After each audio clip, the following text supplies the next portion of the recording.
कि मुख्यमंत्री के बाद ये दूसरा मामला है जब एक और मंत्री जेल में जा रहे हैं। देखिए, धीरे धीरे ये सारे मंत्री मुख्यमंत्री सहित आपको होटवार में मिलेंगे। दुर्भाग्य यह है कि जो विधानसभा के अध्यक्ष के पद पर रहे हुए व्यक्ति आज बगैर इस्तीफा दिए हुए मंत्री रहते हुए जेल गए हैं, उनको थोड़ी सी नैतिकता दिखानी चाहिए थी।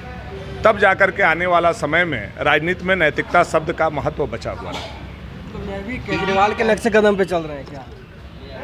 अब देखिए, अगर ऐसा चल रहे हैं तो यह दुर्भाग्य है लोकतंत्र के लिए। ईडी की कार्रवाई को कैसे देखते हैं? अब ईडी की कार्रवाई तो हमसे ज़्यादा आप लोग बेहतर जानते हैं। करोड़ों करोड़ों रुपए पकड़े जा रहे हैं। पीए के नौकर के घर, मंत्री के पीए के नौकर के घर, इसका मतलब उनके नात रिश्तेदारों के यहाँ पूरा पैकेट भर गया होगा, तब वो नौकर पीए के नौकर के यहाँ रखना शुरू किए। तो कितना लूटा है लोगों ने इस झारखंड को बेदर्दी से इन 4.5 सालों में। वो धीरे धीरे परत दर परत खुल रहा है। और आप देखिएगा आने वाला समय में कि सारे मंत्री वो पूर्व हो करके और होटवार में आपको मिलेंगे और कैबिनेट मुख्यमंत्री हेमंत सोरेन जी का वहीं सजेगा।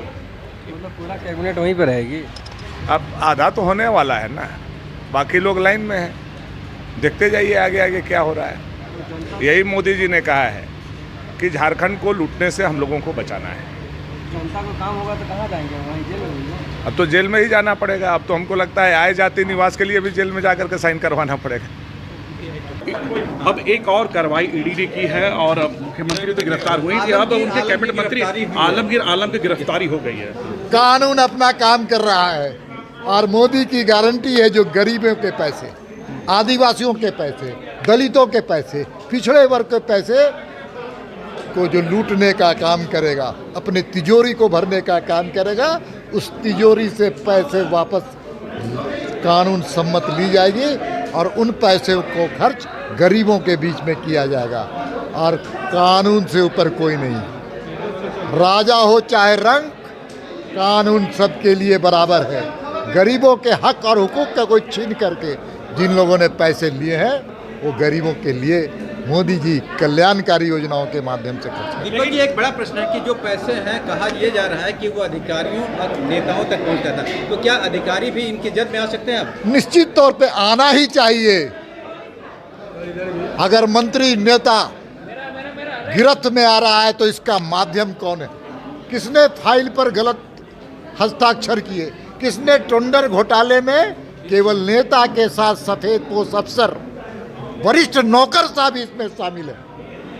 आने दीजिए समय, नेता भी जेल में होंगे और भ्रष्ट नौकर साहब भी जेल में जाएंगे।